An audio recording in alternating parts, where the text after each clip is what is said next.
Bienvenidos a un nuevo episodio de Pop Biblia. Esta es la segunda temporada. ¿Y qué tal, Isaías? ¿Cómo estás? Hola Daniel, un gusto estar nuevamente aquí en el estudio número 4 de Pod Biblia. Agradecido con el Señor por un episodio más y lo prometido es deuda, ¿verdad? Lo prometido es deuda. De manera impulsiva, creo. Comentamos en el anterior episodio que ya íbamos a estar con nuestros siguientes invitados, ¿no? Sí, la verdad, de manera impulsiva más por parte de mí, que dije, lo lancé una vez, vamos a tener un invitado y ya después nos pusimos a reflexionar y ¿quién va a ser el siguiente invitado? Y Sí. estuvimos barajando nombres y ahí está, Daniel, por favor.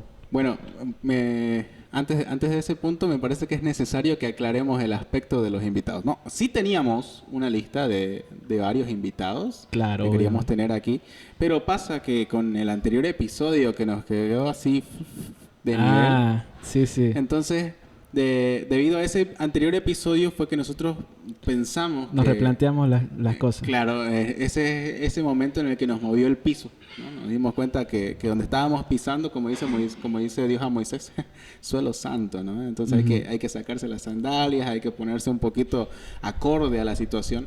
Por lo tanto, dijimos, vamos a buscar a personas que sepan de lo que están hablando, ¿no? Exactamente. Gente importante en su medio. Y qué mejor que la bendición que Dios nos ha dado de que en este episodio, en esta hermosa tarde, tenemos a Joel Miserendino Cuellar.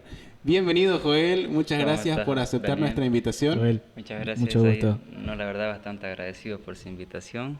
Emocionado también de qué vamos a estar charlando, de qué vamos a estar viendo. Quedo a su disposición, ¿no? ¿Qué dudas hay? Bueno, Amén. Aquí vamos a responder la pregunta que nadie ha respondido durante 3000 años. ¿Ya? ah, facilito, facilito. Simple, Una tarde sencillo. sencilla entre... Tanta gente estudiando demasiadas cosas y ¿por qué no escuchan por Biblia, ¿no? Que aquí está la respuesta. Claro. Todos los caminos tienen que llevar a Pod Biblia, ¿no? Todos los caminos llevan a Pop Biblia. Eh, Bien, para que ustedes puedan saber más acerca de la persona tan importante que tenemos entre nosotros hoy, entre nosotros, Sí, sí. ¿no sabe? Bien, él es biólogo egresado de la Universidad Gabriel René Moreno y ha estado en algunos estudios de levantamiento de datos, dice, ¿no? De biodiversidad. Y sí, claro que sí. Sí, ¿no? Entonces, si usted revisa sus redes sociales, que las vamos a estar poniendo por aquí en alguna parte del video, si usted revisa sus redes sociales va a encontrar fotos muy bonitas de algunos animalitos. Tenemos un águila, si no me estoy Sí, equivocando. tenemos una Una águila. guía, Y tenemos algún búho por ahí. vi por ahí una serpiente. También, sí, todo lo que puedas esperar de animales. Amén. No, es que es buenísimo. El tema que nos Muy tiene variado. hoy en esta tarde es ciencia y Biblia. Y vamos a hablar más que nada en este aspecto de la biología y lo bíblico que podemos nosotros relacionar porque la biología es bíblica, Isaías. eh, para la gente que se está conectando en TikTok, porque estamos en vivo igual en Estamos en TikTok, vivo en TikTok. entonces tenemos un tema bastante interesante y vamos a ver cómo la ciencia va ligado a través de la Biblia o cómo ambos pueden ir de la mano, porque mucha gente dice, no, o yo soy de la ciencia o yo soy de la Biblia, o sea, o bien ciencia o bien Biblia. Pero podemos ver a la luz de la ciencia que varios datos lo confirman la ciencia que ha ocurrido en la Biblia. Y para eso tenemos aquí a nuestro amigo y él nos va a comenzar explicando qué es la biología, qué hacía grandes rasgos de manera general, de qué se encarga la biología o qué estudia la biología. Claro, te puedo comentar un poco. Quizás a grandes rasgos es, vamos a hablar etimológicamente, es una palabra compuesta, biología, como la mayoría de las palabras en el español, Ujú. que es bio, que significa vida, y logía, que es estudio. Entonces, básicamente es el estudio de la vida. Ahora, cuando yo te explico lo que hacemos nosotros los biólogos en lo que es nuestra profesión, siempre te la divido en dos áreas básicas, un área de laboratorio y un área de campo, como que tenemos biólogos de laboratorio, biólogos de campo. Hay otra cosa que no tenemos en Bolivia, que son biólogos marinos, pero ese es otro tema. No podemos gozar de una biología marina aquí. Pero solo te puedo hablar de biología de campo y biología de laboratorio. Y a partir de ahí hay bastantes ramas, ¿no? Un biólogo de laboratorio es alguien más metido precisamente en eso, en un laboratorio, con experimentos, con reactivos, con microscopios, etcétera, todo a micro, ¿no? En cambio, un biólogo de campo es más quizás un explorador, alguien que va a excursionar, que se meta al campo, que se lleva camping, que tiene botines, cosas así, ¿no? Y prácticamente lo que vemos es vida. Vemos todo desde el área, desde preguntas que queremos responder, desde curiosidades, siempre estamos poniendo en dudas métodos, en dudas suposiciones, en dudas afirmaciones, estamos constantemente investigando, por decirlo así. Un biólogo es un investigador, podría ser. Así, eso es algo básico que te puedo mencionar sobre lo que es la biología y lo que es un biólogo. Muy bien. Entonces ya hemos visto lo que estudia, lo que es la biología. ¿Y cuál es el área entonces que más te gusta a ti? ¿La biología de campo o la...? El área de campo. Me gusta más ese... Se puede decir que fue un deseo más de niño, que me gusta todo lo que es irse al campo, ir quizás a explorar, a ver toda la vida, lo que es en el campo mismo, en el monte, ver la naturaleza, ver los animales, ver las plantas de su estado natural mismo. Eso me gusta más a mí, la biología de campo. Bien, vamos a empezar por las experiencias que has tenido dentro de tu área de estudio, que es la biología de campo. ¿Cuál fue el animal más bonito que has visto hasta ahora? Lo que más te ha llamado la atención, no sé, que dijiste, por esto yo estudié biología. O sea, ¿te sentiste satisfecho con eso? Wow, quizás estudié, no sé si podría decirte por esto estudié biología, pero quizás podría decirte para esto estudié, digamos, ¿no? Ya estando en la carrera. Una de las experiencias que más me ha gustado es poder encontrar un águila que a mí me gusta mucho, que lo pueden encontrar en mi Instagram, que es el águila arpía. Tiene incluso el apodo de que es el jaguar del cielo, esa ave. Es el águila más poderosa del mundo, se puede decir. No la más grande, mejor dicho, pero sí la más fuerte y temible, se puede decir. Es un águila aproximadamente de 1 metro, un poco más de 1 metro de alto, es bastante imponente, tiene plumas que le hacen como una corona. Entonces la experiencia que tuvimos con un grupo de amigos ornitólogos que fue encontrarla ese día en su estado natural fue bastante hermosa, la verdad. Y bueno, ver esa en su estado natural como que te muestra lo hermoso que es la naturaleza, porque es una depredadora, digamos, una depredadora apex en su ecosistema, así que es como que y también aparte que es difícil de ver, entonces como que uno de los logros de un niño biólogo, se puede decir, así que como cuando la fotografiamos fue como que, bueno, para esto me encanta, digamos, ¿no? Esta es mi carrera. Después tuve otra experiencia yéndome al Chaco durante 1 mes, en donde, bueno, me hubiera gustado ver jaguar, pero no pudimos ver, solo pude ver las huellas, pero sí estuve como que desde ya algo más crudo, digamos, ¿no? En un clima bastante inhóspito, bastante cruel, digamos, como lo que es el Chaco, que es bastante caliente. Estuvimos 1 mes, estuve haciendo mi pasantía allá junto con un compañero que él hizo su tesis, y nos pasamos, digamos, caminando, observando aves, observando naturaleza, eso ya como que estando desde el lugar mismo, que fue algo bastante bueno para mí, porque en época de pandemia no pudimos ir al campo en todo lo que fue la época de pandemia, y llegar y desquitarme con eso es lo que me encantó mucho. Eso son como que las 2 experiencias que te puedo destacar, digamos, ¿no? En mi carrera, en mi profesión, por el momento. Claro. Te estábamos diciendo que la temática del podcast es la ciencia y Biblia. Pero antes de quedarnos en un tema central, ¿qué opinas de estas escenas donde los animales han tenido que hablar en la Biblia? O sea, como cristiano, al enfrentarte a una de estas típicas escenas. Por ejemplo, una de las escenas es la yegua que estaba llevando al profeta, ¿no? La de Saulo, ¿no? ¿La de Saulo? La de Saulo no habla, ¿no? No habla. No, pero es la que estaba llevando al profeta a Balán. A Balán. Sí. Y la golpea, ¿no? Claro, la está golpeando hasta que ella tiene que hablar, ¿no? Dentro del aspecto bíblico, nosotros no vemos un momento en el que diga y Dios le dio, ¿no? la facultad de hablar, sino que dice que le está dando tan duro y ella no quería ir por encima de la presencia del ángel que estaba enfrente de ella, que tuvo que hablarle y decirle, ¿no? Vos no estás viendo al ángel. Esta es una escena bastante peculiar dentro del aspecto bíblico, como biólogo, ¿qué te parece? O sea, ¿lo has pensado en algún momento? Has dicho, Sí, y si me habla? en realidad, viéndolo como biólogo, no es como que pensaría que, ¿y si me habla? La verdad siempre se pone en duda lo que pueden ser relatos que no están fundamentados, se puede decir, con una evidencia. Entonces, hablo desde un punto de vista biológico como que bastante improbable, bastante difícil de que te diga, bueno, creería que pudo pasar. Pero sí es claro, digamos, que hay otros animales que pueden imitar sonidos, poder imitar, pero no comunicarse como tal. Aquí entiendo que la yegua le habla con criterio, le dicen no me golpees o algo así, yo siempre te he servido bien, o así creo que le dicen, ¿no? Entonces sería algo difícil de creer, que te puedo poner en duda, digamos, ¿no? Pero bastante interesante de leer, ¿no? Para mí es bastante improbable, desde la parte biológica es muy improbable que haya pasado eso, digamos, ¿no? Que haya pasado. Eso te puedo comentar, ¿no? Y decías que hay otros que pueden imitarnos. Ajá, eso iba a preguntar Imitar justamente. sonidos, palabras, como los loros, ¿no? Ah, ok. Esos son animales que pueden imitar. Desconozco si es que hablan con muchos criterios, sí pueden aprender y imitar, digamos, cierto, cuando están domesticados, ¿no? En casa, aprender ciertas palabras clave, aprender incluso canciones, aprender a silbar, ¿no? Pero más que nada por la imitación, no es que tienen labios y dientes y no es la fonética que tenemos nosotros, por eso es que es imitación.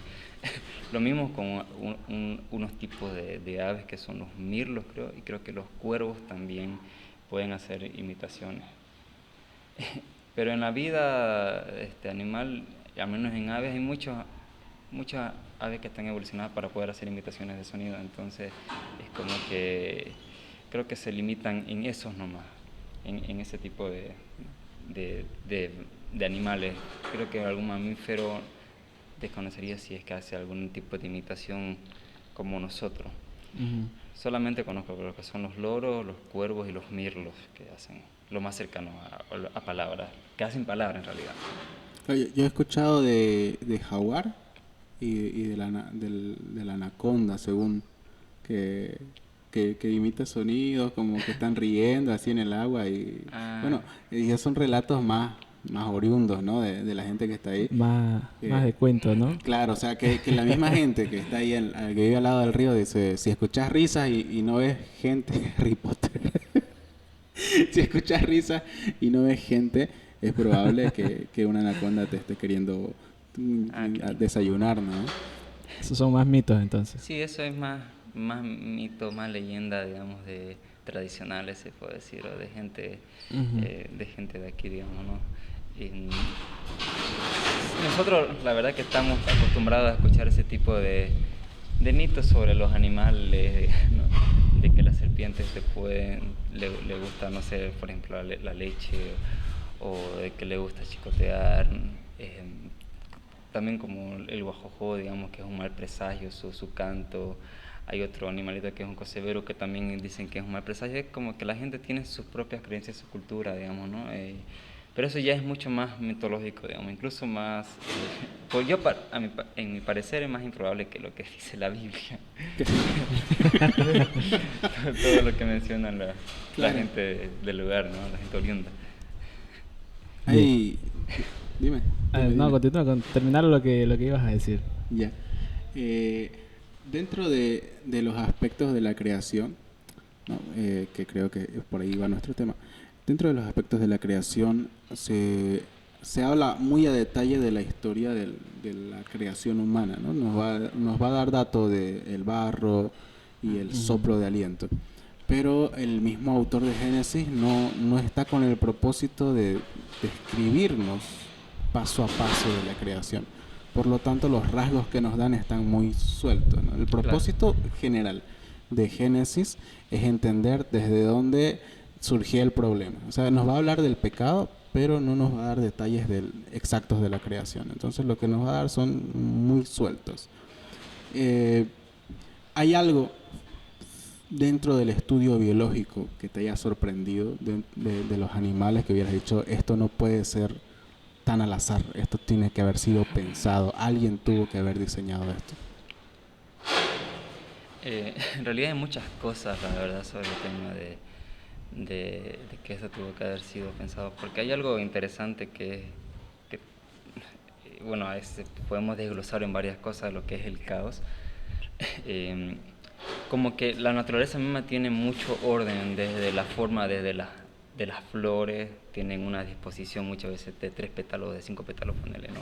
De par o impar, digamos, que tienen simetría, asimetría, de que las aves tienen un tipo de canto, cada uno entre sí tienen cantos similares, que saben dónde entonar, saben qué pronunciar. Lo mismo con las migraciones, digamos, como que hay muchos patrones que son prácticamente ordenados y sistematizados por todas las especies, se puede decir, por la naturaleza, que es como que no es algo al azar, digamos, no es algo como si estuviera diseñado, como si estuviera minuciosamente detallado. Eh, pero entran muchas teorías, ¿no? Y suposiciones sobre qué podría pasar de esta manera. Pero a mí me sorprende eso, ¿no? Que a pesar de tanto caos quizás o tantas cosas al azar, se puede decir como que todo esto eh, dio origen a que al día de hoy hay tantas cosas ordenadas, tantas cosas bellas, se puede decir. Como te digo, ¿no? Desde los colores, desde las flores, los cantos, todo eso es como que es un orden hermoso y maravilloso, ¿no? Como que todo sigue también un equilibrio. Eso, a mí me sorprende bastante eso, como que la naturaleza, la creación, si lo querés ver así en general, la vida en general es para admirar, digamos, que te sorprende cómo es que pasó de eso a, si hablamos biológicamente, desde ese punto de que era un desorden hasta hoy, digamos, ¿no? Eso, a mí me sorprende cada vez. Ujú. Y es que hay muchas cosas, ¿no?, que aparecen en la Biblia que quizás desde un punto de vista biológico puede ser algo contradictorio o puede ser algo quizás difícil de creer. Lo hablábamos detrás de cámara, donde a veces se pone ya uno a elegir si creer o la ciencia o optar por la fe. ¿Y qué cosas esas que para ti han sido difíciles? Porque no, tú eres cristiano, eres creyente y has llegado a veces a pensar y cómo puede ser esto que la ciencia diga esto y quizás poner en tela de juicio quizás en algún punto lo que ha sido tu fe cristiana. Claro, es bastante difícil cuando te dedicas a lo que es esto, ¿no? Algo que va más allá de la ciencia, de la ciencia natural, se puede decir, ¿no? Ujú. Siempre es complicado si te dedicas a algún tipo así de estudio, incluso creo que con la teología misma, ¿no? Ujú. Te llegas a tener varias preguntas porque seguís, digamos, método y es como que ¿por qué está pasando esto? Eh, lo que a mí me puso mucho en duda fue el tema de el creer, digamos, ¿no? La fe en sí, porque la fe es una práctica, digamos, justamente eso es lo que entendemos lo que es fe. Ujú. En cambio, la ciencia, bueno, perdón, la biología, lo que es la investigación, lo que es todo el método científico, te pide que tengas evidencia, te pide que sigas un método, te pide que puedas sacar resultados, incluso de eso mismo dudar, digamos, ¿no? Porque Ujú. tenés algo, conseguiste un resultado de una pregunta que tenías, pero eso no es, digamos, ley, eso no es como que, no muchas veces como que, bueno, esto va a ser así siempre, sino que son los resultados que obtuviste, puedes fundamentarte con eso, pero eso siempre está, la mayoría de las veces está puesto en discusión, de que alguien venga y te diga, oye, bueno, yo conseguí otra respuesta a la misma pregunta, digamos, ¿no? En cambio la fe desde de nuestro entendimiento, digamos, va más nomás a que creamos, ¿no? Que es la certeza de lo que se espera, la convicción de lo que no vemos. Ujú. En cambio, esta parte de la ciencia es lo que vemos, lo que tenemos, los resultados, los datos, la Ujú. Ujú. evidencia, eso es, ¿no? Y eso es lo que más Cuesta un poco. golpea, digamos, ¿no? Que viene por un lado fe y un lado viene ciencia, digamos, viene Ujú. evidencia, viene eso, todo eso es lo que te acabo de mencionar. Eso es lo que más me ha costado, que me sigue costando, la verdad, poder Ujú. agarrar quizás un equilibrio. Hay bastantes animales que adquieren significados dentro de la Biblia. Bueno, ni siquiera hay la necesidad de entrar en la lista de animales no kosher que menciona en Levíticos 20, ¿no? Más que nada por el simbolismo que representa su medio de vida. Y ese es un punto que quería tratar contigo, porque la razón por la que se les pone dentro de la categoría no kosher es porque se arrastran en el suelo, porque se bañan en lodo, ¿no? Como los chanchitos, o porque se alimentan de animales muertos, ¿no? Dentro de la idea de la pureza ritual en el pueblo de Israel, cualquiera de estas cosas definen un estilo de vida y consumirlo sería ser parte de ese estilo de vida. Pero también escucho que la carne del cerdo es la más parecida a la del ser humano y que en sus grasas de alguna manera no chocan tanto como las grasas de la res o las grasas del pollo. Por lo que me parece que hay un punto de choque ahí, ¿no? Por lo que no se recomienda dentro del criterio ritual el consumir estos animales y por otro lado se justifica en su estilo de vida. Si su estilo de vida indica algo, como sociedad para ustedes también tiene algún significado la forma en la que los animales se comportan. El estilo de vida que tiene un animal o sea, que consumimos, decimos, ¿no? Ujú. Mira, algo interesante, antes de responder, te podría mencionar lo que he escuchado también de una persona guaraní, que yo le consulté qué animales comían también, me dijo. Le preguntaba, ¿no? ¿Has comido urina o que urina es un ciervo? Un ciervo. Me dijeron que sí. Tatú, le pregunté, me decían que sí. ¿Has comido tal? Hasta que llegué, por ejemplo, le pregunté del jaguar, le pregunté a él en específico, no desconozco de otras personas. Y me dijo, no, porque ese come carne, me dice. Nosotros comemos lo que comen quizás hierbas y plantas, digamos, ¿no? El jaguar no, pero come carne, igual el puma. En realidad me decía el tigre come carne, porque aquí le decimos tigre, ¿no? Tigre, el puma que le dicen león, come carne, eso no comemos porque comen carne, ¿no? Eso quizás pueda ir un poco de lo que vos decís, de las cosas que hace el animal, ¿no? Ahora, va mucho de quizás cómo lo podrás ver o de la cultura en la que estamos. Quizá no podríamos ver el tema biológico, sino de la cultura en la que tenemos, el qué comer y qué no comer, digamos, ¿no? Porque ves mucho que ahorita también está la tendencia del veganismo también, que es solamente alimentarse de productos de alimentos que no vengan de un animal, ¿no? Y hay otros que no les importa mucho y nos alimentamos de carne de res, carne de pollo. No te puedo decir que nos fijamos quizás en la forma en la que es, digamos, ¿no? Pero sí podemos tener un poco de sentido común de cómo podría estar la calidad de la carne o de los alimentos que consumimos para poder alimentarnos nosotros.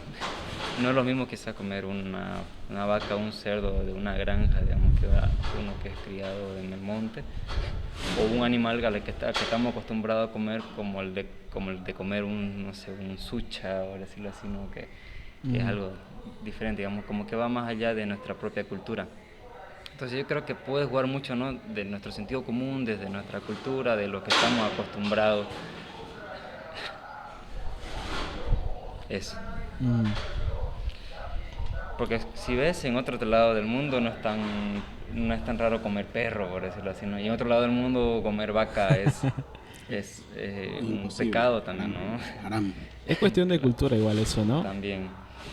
Y hay varias cuestiones en la Biblia que a veces uno, si no tiene conocimiento, más que todo en la biología o en la área en la que vos te desenvolves, es un poco difícil explicar a los hermanos. Porque a veces te vienen con preguntas de tipo, ¿y esto de la creación aquí? ¿Y cómo es que la ciencia dice que hay más de 6 millones de años? ¿O cómo es esto de los dinosaurios? Si han encontrado fósiles de ellos, pero la Biblia ¿en qué parte dice? Claro. Bueno, pero en cuestiones de biología, ¿cómo explicar o cómo sucede esto? Porque la Biblia, si leemos el Génesis, dice en el principio creó Dios los cielos y la tierra. Y la tierra estaba desordenada y vacía, y a partir de ahí muestra en 6 días todo el proceso de cómo Dios creó todas las cosas que hoy vemos y conocemos. Yeah. Pero a la luz de la biología hay muchas cosas que a veces la Biblia no lo muestra como literalmente, pero sí la biología da fe o da muestra de ello, de que existe. Por ejemplo, los dinosaurios es algo explícito. Claro, algo interesante ahí, ¿no? Por ejemplo, ahorita estaba pensando, en algún momento lo pensé, Ujú, de que la Biblia no menciona a los dinosaurios, no menciona animales prehistóricos, ujú. pero hay algo interesante también que podríamos tomar ahí, pero igual no te completa todos los millones de años que te menciona lo que es la biología, de que un día para Dios son como 1000 años, ¿no? Y 1000 años son Sí, como un día. Si podemos tomarlo desde ahí, 6 días, pues podrían ser, o 7 días son 7000 años, pero de todas maneras no alcanzan no alcanza el los tiempo. millones de años, ¿no? Es algo complicado, ¿no? Lo que sí te puedo decir es que la evidencia y todos los métodos que tenemos actualmente y que han derivado para que puedan decirte que han pasado millones de años son los que existen, digamos, son esos, digamos, ¿no? Como lo del carbono 14 o algún otro método de aproximación para saber la data de algún fósil, ¿no? O de algún material prehistórico. Ujú, Eh, lo que te puedo decir, cómo explicar eso solamente con la evidencia que hay. ujú, Sí, es complicado quizás poder explicarlo a nivel bíblico, eh, pero, sí- eh, pero sí quizás de alguna forma se puede explicarlo. No lo sé, lo desconozco, la verdad, solamente sé que te puedo decir que en la biología, bueno, que en la ciencia y la paleontología sí te pueden explicar con los métodos que tienen que sí hubo esto, digamos, porque hay la evidencia. ujú. Entonces muchas veces eso es lo que es lo más correcto, por decirlo así, porque es lo que estamos viendo, es lo que tenemos palpable, se puede decir, o evidente que estamos viendo. Así que eso es lo más fiable, se puede decir. Pero a la luz de la biología, ¿ustedes creen en la existencia de varios animales que no aparecen en la Biblia? ¿Cuál puedes mencionar de esos animales prehistóricos que podemos decir? Que no aparecen en la Biblia. O sea, animales prehistóricos que hoy en día no existen o no están. Prehistóricos podría ser como los mamuts, los tigres interesables, animales de Ujú, la era del hielo, digamos que son quizás los más, uno de los más nuevitos, se puede decir. ujú, Esos son como que creo, digamos que están porque incluso de mamut hay restos fósiles que son bastante bien conservados porque se han conservado en algún tipo de sedimento que hasta de hoy conservan su pelo, ujú, su marfil, digamos, en perfecto estado.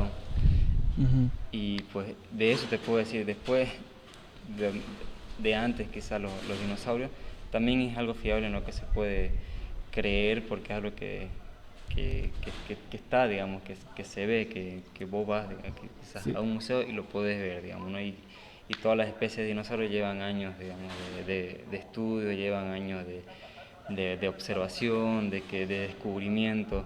Lo que sí es difícil saber de dinosaurios es todo, a mi entendimiento, ¿no? Lo que es el recubrimiento de su piel, si es que tenían pelo, si es que tenían plumas, porque no hay tejidos blandos, ¿no? Ujú. No hay. En cambio, lo del mamut, creo que hay una que sí tiene su tejido blando todavía y que está bastante bien conservado, ¿no? Sí. Y todo se basa en eso, en evidencia, en lo que se encuentra y en lo que se ve. Te menciono esto porque, por ejemplo, para algunos pastores es un poco difícil aceptar lo que es la evidencia científica, ¿no? Lo que hay. Y es que ellos dicen, si no aparece en la Biblia, si no está en la Biblia, entonces es algo que no existió, algo que no pasó. A veces también confronta lo que es la fe de ellos. Claro. Y como yo dije al principio, la ciencia responde más bien a lo que dice la Biblia. O sea, no es que estén peleados la ciencia y la Biblia, sino que ambos van de la mano o ambos se pueden complementar, ¿no? Tanto la fe como la evidencia eh, tangible, palpable, lo que tú nos has mencionado en todo esto. No sé si Daniel tenés alguna otra pregunta.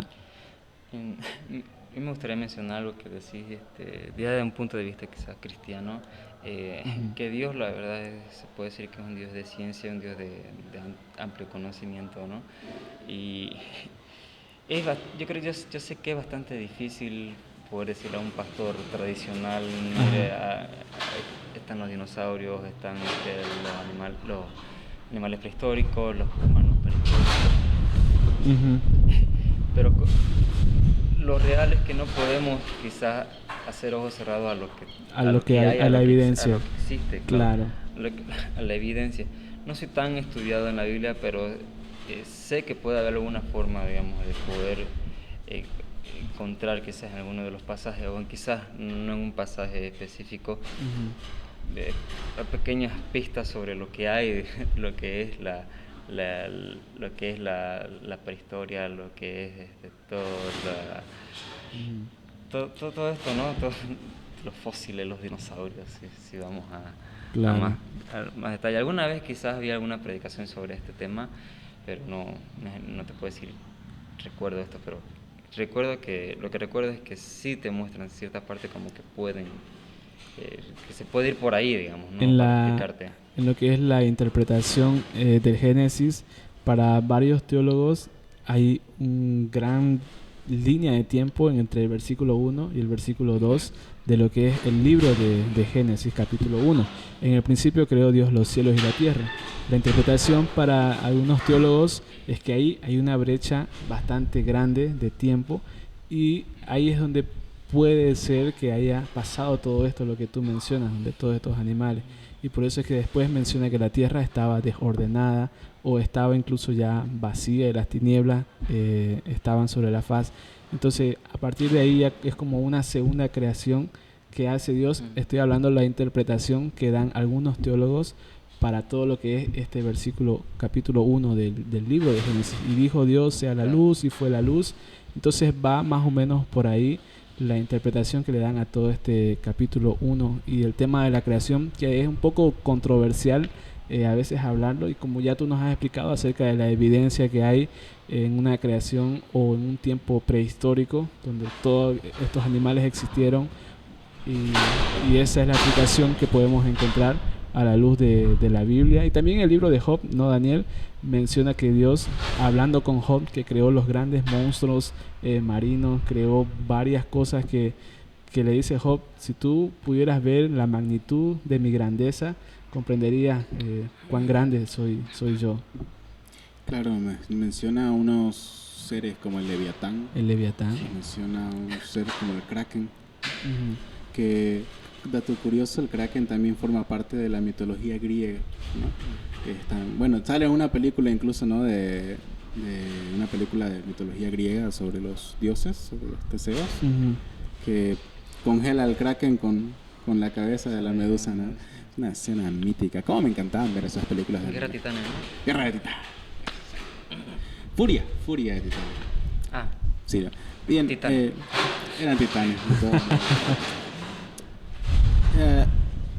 Cuando nosotros observamos el criterio desde el Génesis hasta el Nuevo Testamento, vamos a encontrar que hay un animal que es mencionado con un propósito específico. Se menciona a un cordero. En Génesis. En Génesis, sí. Se menciona desde la aparición del hombre, ¿no? Cuando Adán y Eva, nos narra el relato de Génesis, consumen del fruto prohibido. Entonces ellos son conscientes de su desnudez, y para esconder eso, lo que ellos van a hacer es agarrar hojas y cubrirse, ¿no? Como tratar de hacerse ropa con las hojas, hasta que llega el encuentro con Dios, cuando Él les convoca, ¿no? ¿Dónde están? ¿Qué pasa que no los veo? Y ellos le van a decir, es que teníamos vergüenza, ¿no? Y ahí se descubre el aspecto de que ellos consumieron lo que no debían consumir.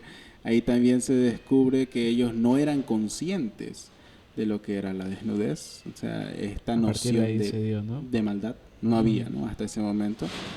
Pero al ser conscientes de eso, buscan con qué cubrirlo. Con qué cubrir en sí su vergüenza, ¿no? Y ahí es que vamos a ver que se menciona a un cordero. Dios toma la piel de un cordero para hacer ropajes para Adán y Eva, y es ahí donde nosotros vamos a ver el primer sacrificio de un inocente por un culpable.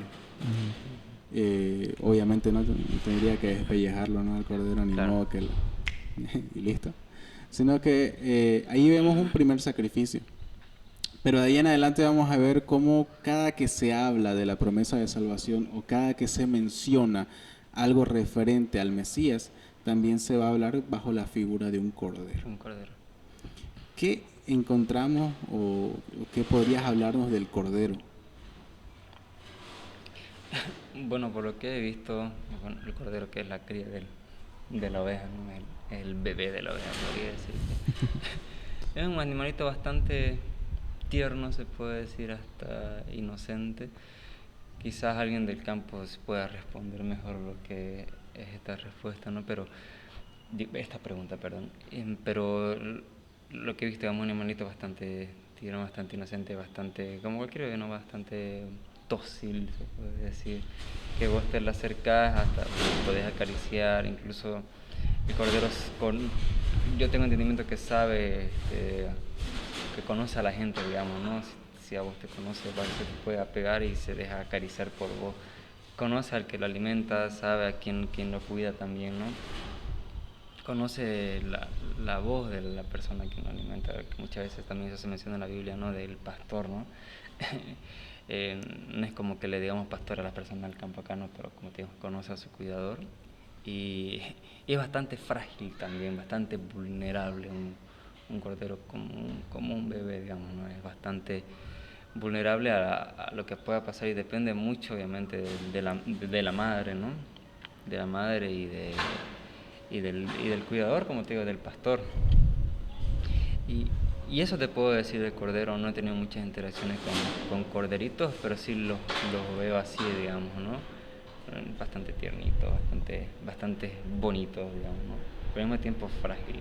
Sí me ha tocado ver algún cordero una vez Esto me pasó una vez en un viaje. Fue su madre en el monte, los tuvo allá a su cría, y dice el cuidador que no la pillaba a la oveja, digamos. Ya después las pilló después de unos días, pero adentro del monte lo encontró el corderito. El corderito estaba ahí, pero ya llevaba tiempo con una picadura de una mosca en su estómago y tenía gusanos. Llevaría por unos cuantos días. Eso en cuestión de días se le llenó de gusanos, y ponerle que a los 2 días el corderito se murió, digamos, se le infectó lo que era el estómago y todo, y terminó muriéndose. Claro, porque al nacer un animal recién nacido, en medio de todo, en esa época que hacía calor, en medio de todos los insectos y todos los peligros que hay, como la madre lo dejó, quedó vulnerable, y pues él, sin saber qué hacer, digamos, ¿no? Al estar ahí vulnerable, simplemente se enfermó y murió, digamos. Por más que intentamos nosotros sacarle los gusanos y limpiarle, terminó muriendo. Entonces veo, digamos, lo frágil que es animalito, como cualquier animalito bebé, digamos, ¿no? Que necesita de cuidado de la madre a cierta edad para sobrevivir, ¿no?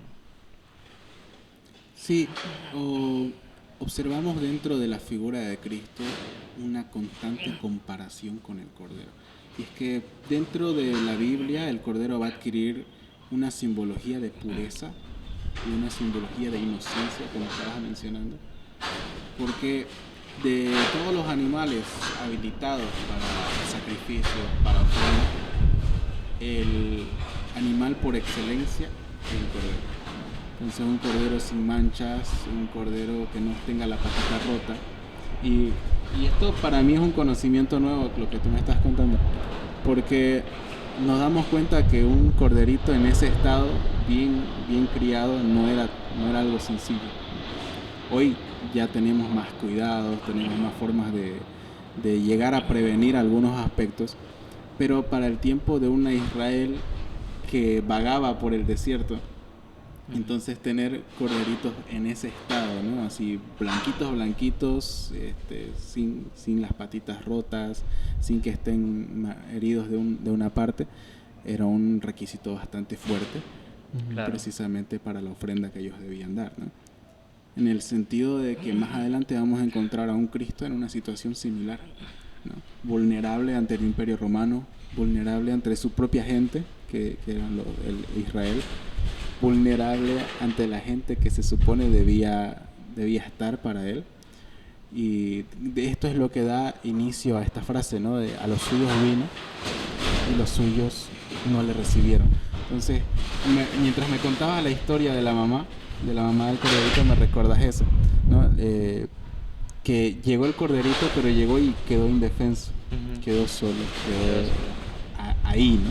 Entonces, dentro de la figura que vamos a observar de Cristo en el Nuevo Testamento, dentro de su ministerio, vamos a ver algo similar a Cristo llegando, pero encontrándose con la pared de la religión, con la pared de la sociedad, la pared política, que va a poner sus tintes y sus intereses personales por encima del objetivo principal de Cristo, que es la salvación. Ya que tocas el tema de los animales, también la biología abarca las plantas, ¿verdad? Sí. Y hay una escena que justo se me vino a la mente ahorita, lo de Jonás. ¿Con el higo? Ajá, que está bravo Jonás porque Dios no castiga a Nínive. Y va y se enoja y se molesta con Dios.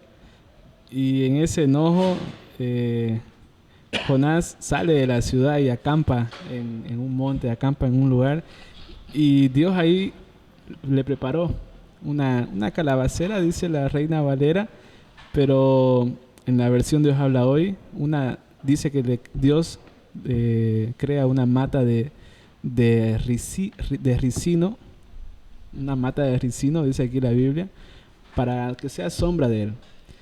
Y de ahí un animalito de la creación dice que se lo come todo. Pero la escena en particular es cómo esta planta es lo que Dios crea en un tiempo bastante rápido para que sea sombra. Tuvo que haber sido bastante grande para que le haga sombra a Jonás. Y después, bueno, el gusano que se lo come todo en una sola noche y al final queda en nada esa planta. ¿Qué opinas de esta escena en particular? ¿Será que hoy en la naturaleza hay plantas que crecen en un día y ya después duren tan poco? Quizás en un día no, pero unos cuantos días sí, bastante rápido. Las malezas crecen bastante rápido. Las malezas. Y ahorita que mencionas, que dijiste específicamente la palabra ricino, tenemos especies de ricino. Nosotros que son también, algunas son como maleza. El macororo es un ricino, no sé si ubicas la planta del macororo, pero es una planta que tiene una frutita que es como espinudita. Esa puede crecer grande, puede crecer en poco tiempo y puede crecer en bastantes, digamos, ¿no? Así que podría darte una sombra. Una buena sombra donde te podrías echar, digamos, ¿no? Ajá. Pero es una maleza, digamos, dental, ¿no? Ahora, eso, digamos, yo podría poner si es algo parecido, esta planta sí pudo haber crecido rápido porque al hacer quizás una maleza no necesita, eso se especifica en las malezas, de ser bastante competentes a la par de otras plantas y quitar todos los nutrientes que necesita para poder crecer. Entonces, si hablamos de algo parecido así, entonces esa planta sí pudo crecer, sí pudo haber podido crecer en corto tiempo. En corto tiempo. Ajá. Y también es verdad que una plaga como quizás un gusano o una oruga en realidad sí te puede agarrar y matar la planta en poco tiempo. Ambas yo creo que son posibles. De ponerle que una semana creció los ricinos y después la siguiente semana apareció la oruga, digamos, ¿no? Eso sí es posible, sí es posible. Interesante, ¿no, Daniel? Esa, no la tenía ese dato de esa planta que era ¿es una familia? Sí, ¿O es un tipo de...? No recuerdo ahorita la familia, si podríamos buscar el nombre de la planta, es Ricinus communis, pero esa es la que tenemos acá. En Nínive no sé, pero como menciona ricino, se me hace que es de esa misma familia, de ese mismo género y podría ser algo similar, digamos, ¿no? Bien, nos estamos acercando al final de este episodio. Rápido pasa el tiempo. Ajá. ¿Sí? Tenías más preguntas, creo, Daniel. No. Lo mejor será tener preguntas para un siguiente episodio, ¿no? Un siguiente episodio, dependiendo de aquí de nuestro licenciado. Claro que sí. A un siguiente episodio. Y la gente en TikTok, no sé si habrá comentado algo. Si tienen algunas preguntas, estamos aquí con nuestro hermano que nos está dando algunos puntos interesantes acerca de cómo la biología, cómo la ciencia responde y confirma muchas cosas de lo que dice la Biblia, ¿no? Sí, hay un punto del que estaba escuchando hablar a través de TikTok, ¿no? En un video a Marcos Barrientos, hablando sobre el amor hacia la creación, ¿no? él dice, muestra a su perrito, al perrito de su familia, y dice, en todos los videos que hacemos en la casa, el perrito sale porque el perrito es parte de la familia. Y creo que dentro del carácter cristiano, también el amor hacia nuestras mascotas debe ser un punto importante, ¿no? Yo tengo un husky con el que ahorita yo estoy peleado.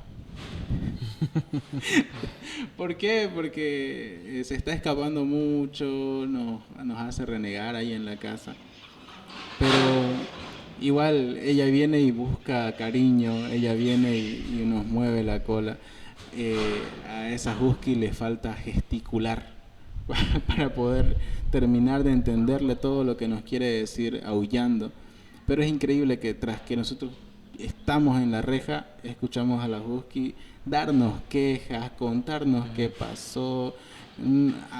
A su modo de ella nos explica que estuvo por el parque, que estuvo por el jardín, que quiso entrar. Hasta una vez incluso llegó a avisarnos de que ratas estaban entrando a la casa. Y por eso a ella le falta gesticular, para que sepamos bien lo que está diciendo, para conversar.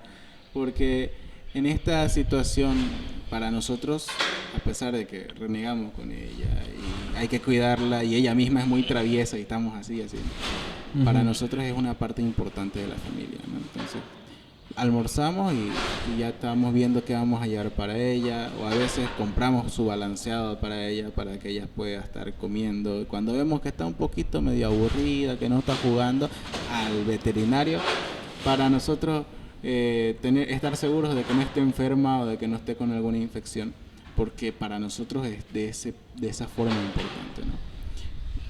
Como biólogo, alguien que se dedica a estudiar la vida, ¿cómo se refleja este amor hacia la creación? ¿Cómo se refleja?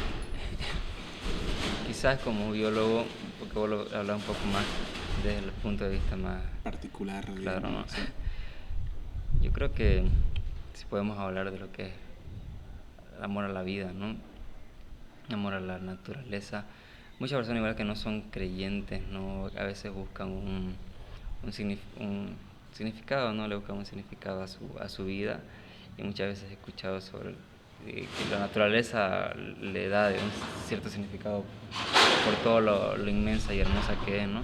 Entonces podría verlo de esa forma, digamos, ¿no? De que si entendés un poco más todos los procesos ecológicos, todos los procesos de la biodiversidad, desde no sé, desde la lluvia, desde el crecimiento de una planta, desde la socialización entre especies, y ves un poco más allá, como que te va cautivando, digamos, ¿no? Y te va dando más curiosidad de querer saber qué es lo que pasa, de querer saber qué hay más allá de lo que simplemente vemos a simple vista, ¿no? A animales, digamos.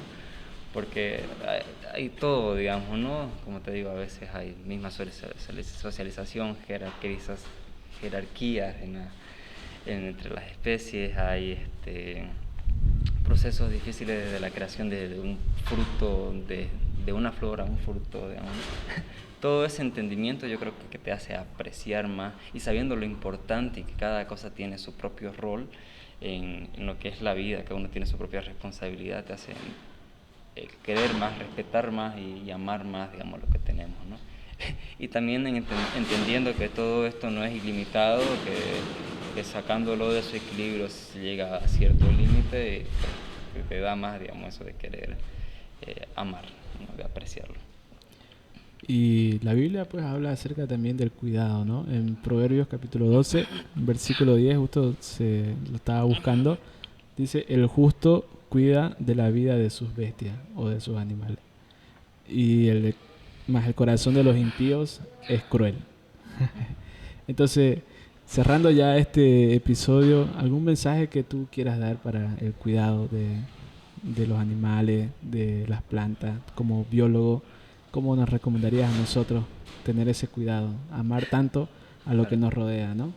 Claro, un mensaje que te podría dar es que, siendo creyente de la fe, o siendo más de la ciencia o más escéptico, igual a la naturaleza, la biodiversidad, la vida es todo lo que tenemos y todo lo que nos rodea, es todo lo tangible, todo lo palpable, y esto es todo lo que nos da vida, digamos, ¿no? Es todo lo que tenemos y con lo que podemos subsistir y podemos vivir. Entonces, el entender que esto se nos puede acabar y que también somos pasajeros en este mundo, nos va a ayudar a poder respetar y poder amar lo que tenemos, ¿no? Sabiendo que incluso nosotros no tenemos bastante tiempo, ¿no? en esta vida, y que la naturaleza es tan longeva, tan vieja, digamos, y que sigue siendo resiliente, podemos apreciar en toda la vida que tenemos, ¿no? Y además sabiendo que si nosotros hacemos daño nos puede llegar a afectar negativamente a nosotros. Entonces todo va de la mano en que tenemos que respetar y que tenemos que amar a nuestra propia biodiversidad. Muy bien. Entonces, el consejo ya está dado para todos nosotros de cuidar a la naturaleza, a todo lo que nos rodea. Daniel. Nada, estamos muy agradecidos porque nos hubieras acompañado en este episodio. Gracias. De verdad que es para nosotros un honor tenerte aquí con nosotros. Siempre estamos buscando la forma de poder dar un mejor contenido y equilibrar, ¿no? Con el pop y la Biblia, con lo general, lo que todo el mundo está rodeado, y con lo que la Biblia nos dice al respecto de eso. Entonces, contar con tu ayuda ha sido muy importante para nosotros. De verdad, muchísimas gracias. Esperamos que quizás en un episodio más adelante podamos tener la parte 2. Claro que sí. No, yo la verdad bastante agradecido y dispuesto también a poder seguir acompañándolos si hay algún otro tipo de pregunta o algún otro tema que podamos profundizar quizás, y que si querer dar más énfasis al lado bíblico o al lado científico, yo dispuesto, la verdad. Y gracias, muy bien. Bastante interesante. Muchas gracias entonces. Gracias también a las personas que nos siguen ahí en TikTok y a los que nos van a escuchar después por YouTube, Spotify, Amazon Music. Muy bien. Estamos llegando entonces al final, Daniel. Claro que sí, este es el final. Como decía, ¿hay invitado para el próximo? Ya yo no quiero decir si va a haber o no va a haber. Tenemos invitado. Tenemos un invitado para un tema musical. Bueno, él está diciendo ahora no soy yo, entonces es promesa de él. Pero bueno, será hasta la próxima entonces. Hasta la próxima. Muy bien. Como decía nuestro queridísimo amigo Calvar. Un buen teólogo siempre tiene la Biblia en su mano derecha. Y un libro de biología en la izquierda. Muy bien. Gracias a todos, que estén bien. Nos vemos. Bendiciones. Hasta la próxima. Bye, bye.